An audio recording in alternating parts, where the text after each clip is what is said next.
जय हिंद, जय भारत। एक बार फिर से स्वागत करता हूं आप सभी लोगों का आपके अपने चैनल लोन हेल्प इंडिया पे। और आज के इस वीडियो में बात करने वाले हैं बहुत ही इम्पॉर्टेंट और टॉपिक के बारे में। अभी आप लोगों को ये प्रॉब्लम फेस करनी पड़ रही है और काफ़ी लोग हैं जिनको ये प्रॉब्लम फ्यूचर में फेस करनी पड़ सकती है।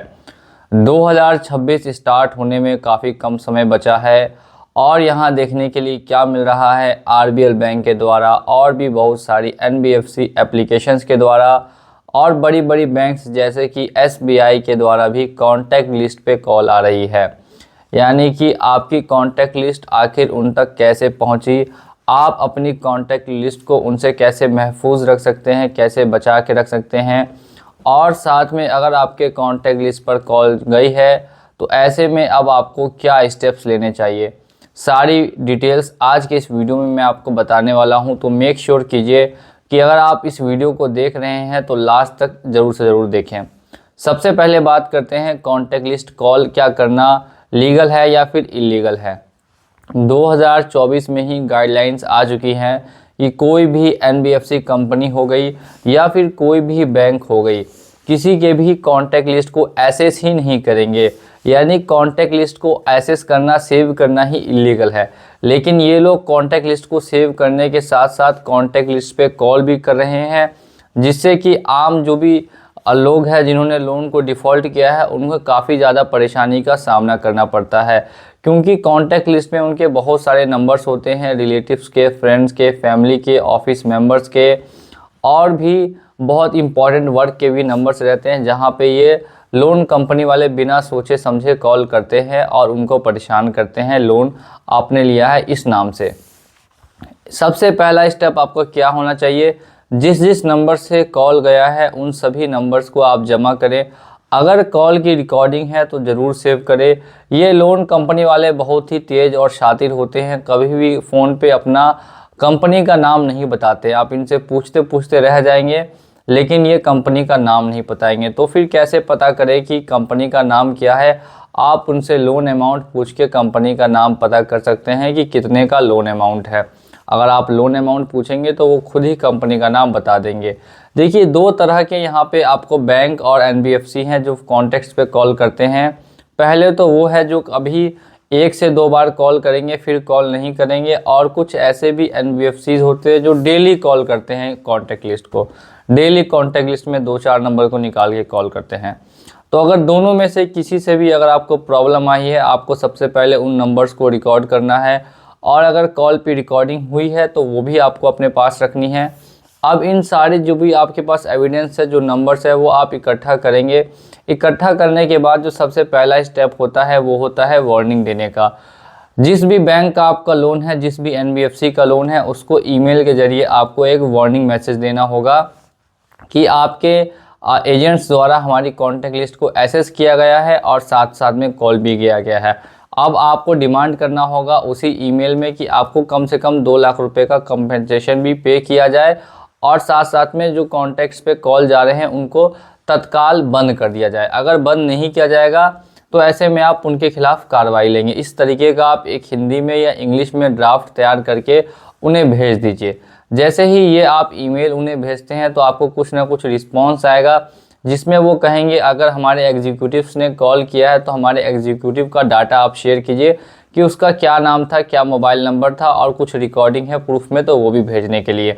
अगर आपके पास कुछ भी प्रूफ होगा, नहीं तो जो नंबर होगा वो नंबर ही उन्हें आप शेयर कर दें। अगर ऐसे में वो मान जाते हैं, फिर फ्यूचर में कॉल नहीं करते हैं डाटा एक्सेस करने के बाद भी, तो फिर सही है। लेकिन अगर ऐसे में भी वो नहीं मानते हैं और फिर फ्यूचर में भी आपको कॉल ये करते हैं, तो इतना समझ में रखिए कि जो आरबीआई की गाइडलाइंस है उनके हिसाब से कॉन्टैक्ट को कॉल करना बिल्कुल ही इलीगल है और अमान्य है।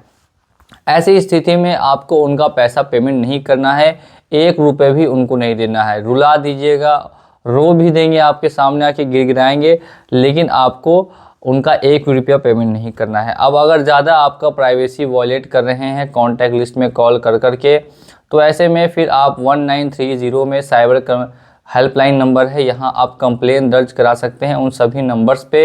या अगर आपके आसपास कहीं भी साइबर सेल है, आपके साइबर थाना है वहाँ जा सकते हैं। वहाँ जाने के बाद आप कंप्लेन दर्ज करा सकते हैं उन सभी नंबर्स पे जिन नंबर से आपके कॉन्टैक्ट लिस्ट को कॉल करके परेशान किया जा रहा है।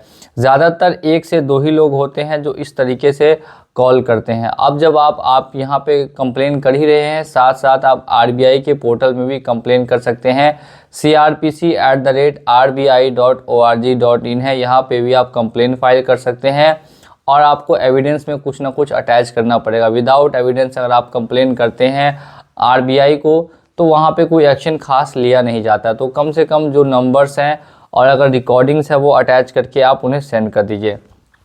लोन ऐप्स, अगर आपने लोन ऐप से लोन लिया है तो लोन ऐप्स में जाके सारी परमिशंस को आप ऑफ कर दीजिए, डिनाई कर दीजिए, किसी चीज़ का एक्सेस नहीं दीजिए। कभी भी अगर आपको अपने फ़ोन से किसी भी एप्लीकेशन को अनइंस्टॉल करना है तो इससे पहले उनकी जितने भी परमिशन आपने अलाउ की है उन सभी को आपको डिनाई करना होगा। जब आप सभी परमिशंस को डिनाई कर देते हैं उसके बाद आप उस एप्लीकेशन को अपने फ़ोन से बिल्कुल ही डिलीट कर सकते हैं। और इसी के साथ साथ अगर आपके कॉन्टैक्ट लिस्ट पे फ्यूचर में आप चाहते हैं कि कॉल ना आए तो इसके लिए क्या तरीका हो सकता है। देखिए, इसके लिए एक कॉम्प्लेक्स प्रोसेस है, ध्यान से मेरी बातों को सुनिएगा तो आपको समझ में आ सकता है। अगर आप चाहते हैं कि फ्यूचर में आपके पास जो भी उनके वो फ्यूचर में किसी भी कॉन्टैक्ट पे कॉल ना जाए उसके लिए क्या तरीका है, तो सबसे पहला स्टेप है कि आपको अपने एप्लीकेशन को, फ़ोन एप्लीकेशन में जो भी आपके पास है जैसे क्रेडिट बी, मनी व्यू, इसमें जाके क्लियर को डाटा कर देना है। क्लियर डाटा का ऑप्शन आता है, ऐप इन्फॉर्मेशन में जाके डाटा क्लियर कर दीजिए। क्लियर कैचे का ऑप्शन आएगा, क्लियर कैचे कर दीजिए। इतना स्टेप जब आप कंप्लीट कर लेते हैं इसके बाद नेक्स्ट स्टेप है अपने फ़ोन में एक फेक कॉन्टैक्ट लिस्ट बनाइए। Fake contact list 100-150 contact save करिए। उसके बाद दोबारा से आप एप्लीकेशन पे लॉगिन कीजिए और सभी परमिशंस को अलाउ करके एक्सेस दे दीजिए।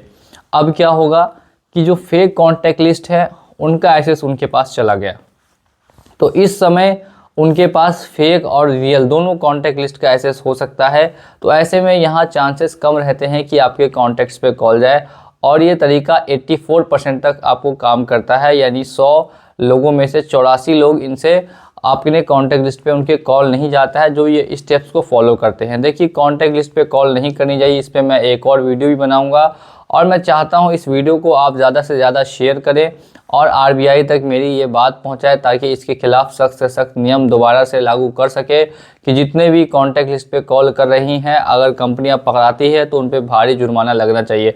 सिर्फ बैन करने से ही कुछ नहीं होगा, बैन करने से कोई कंपनी रूल नहीं मानेगी। अगर बड़ा एक्शन नहीं लिया जाएगा कंपनियों के ऊपर में तब तक कोई कंपनियां नहीं मानेगी। तो मैं चाहता हूं इस वीडियो को आप इतना ज़्यादा से ज़्यादा शेयर करें और इतना ज़्यादा से ज़्यादा लाइक करें कि ये वीडियो RBI तक पहुंच जाए और देखने के बाद कोई बड़ा नियम में बदलाव आ सके और उनके ऊपर एक्शन लेने की बात हो। विदाउट एक्शन कोई कंपनी डरने वाली नहीं है। इसी के साथ मैं बहुत बहुत धन्यवाद करता हूं आप सभी लोगों का वीडियो को देखने के लिए। मिलेंगे अगली वीडियो में बहुत ही जल्द। जय हिंद, जय भारत।